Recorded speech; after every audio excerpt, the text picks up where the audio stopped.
आज के समय में अधिकांश लोगों को धन संबंधी सुख पाने के लिए अतिरिक्त श्रम करना पड़ता है। फिर भी बहुत ही कम लोग अधिक श्रम के बाद भी पर्याप्त प्रतिफल प्राप्त कर पाते हैं। व्यक्ति को कुछ कामों में तो सफलता मिल जाती है, लेकिन कुछ कामों में असफलता का मुंह भी देखना पड़ता है। यदि आप सफलता का प्रतिशत बढ़ाना चाहते हैं तो यहां एक चाणक्य नीति बताई जा रही है। इस नीति का ध्यान रखेंगे तो आपको अधिकतर कार्यों में सफलता मिल सकती है। हम जब ज्यादा कामों में सफल होंगे तो धन संबंधी लाभ भी मिलेगा और इस प्रकार धन संचय होने लगेगा। कह कालह कानि मित्राणि को देशः को व्यायगमो कस्याहम काच में शक्ति रीति चिंत्यम मुहुर्मुहः। ये चाणक्य नीति के चतुर्थ अध्याय का 18वां श्लोक है। इस श्लोक में चाणक्य ने बताया है कि हमें कार्यों में सफलता पाने के लिए किन 6 बातों को हमेशा सोचते रहना चाहिए। इन बातों का ध्यान रखकर काम करेंगे तो असफलता मिलने की संभावनाएं काफी कम हो जाती है।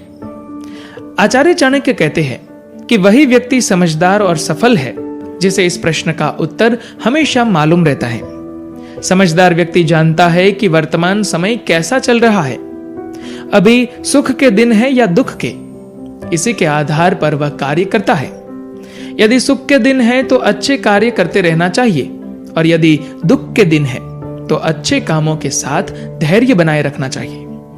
हमें यह मालूम होना चाहिए कि हमारे सच्चे मित्र कौन कौन हैं और मित्रों के वेश में शत्रु कौन कौन हैं। शत्रुओं को तो हम जानते हैं और उनसे बचते हुए ही कार्य करते हैं, लेकिन मित्रों के वेश में छिपे शत्रु का पहचानना बहुत जरूरी है।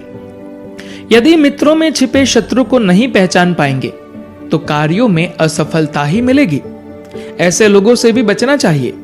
साथ ही इस बात का भी ध्यान रखें कि सच्चे मित्र कौन है, क्योंकि सच्चे मित्रों की मदद लेने पर ही सफलता मिल सकती है।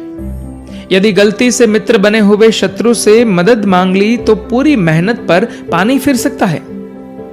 हर देश कैसा है, यानी जहां हम काम करते हैं वह स्थान, शहर और वहां के हालात कैसे हैं, कार्यस्थल पर काम करने वाले लोग कैसे हैं, इन बातों का ध्यान रखते हुए काम करेंगे तो असफल होने की संभावनाएं बहुत कम हो जाएंगी। समझदार इंसान वही है जो अपनी आय और व्यय की सही जानकारी रखता है। व्यक्ति को अपनी आय देखकर ही व्यय करनी चाहिए। जो लोग आय से अधिक खर्च करते हैं वे परेशानियों में अवश्य फंसते हैं। अतः धनी संबंधी सुख पाने के लिए कभी आय से अधिक व्यय नहीं करना चाहिए। आय से कम खर्च करेंगे तो थोड़ा थोड़ा ही सही पर धन संचय हो सकता है। हमें इस बात का ध्यान रखना चाहिए कि हमारा प्रबंधक, कंपनी, संस्थान या बॉस हमसे क्या चाहता है। हम ठीक वैसे ही काम करें जिससे संस्थान को लाभ मिलता है। यदि संस्थान को लाभ होगा तो कर्मचारी को भी लाभ मिलने की संभावनाएं बढ़ जाती हैं। अंतिम बात सबसे जरूरी है, हमें यह मालूम होना चाहिए कि हम क्या क्या कर सकते हैं। वही काम हाथ में लेना चाहिए जिसे पूरा करने का सामर्थ्य हमारे पास है। यदि शक्ति से अधिक काम हम हाथ में ले लेंगे तो असफल होना तय है। ऐसी परिस्थिति में कार्यस्थल और समाज में हमारी छवि पर बुरा असर होगा। धन्यवाद।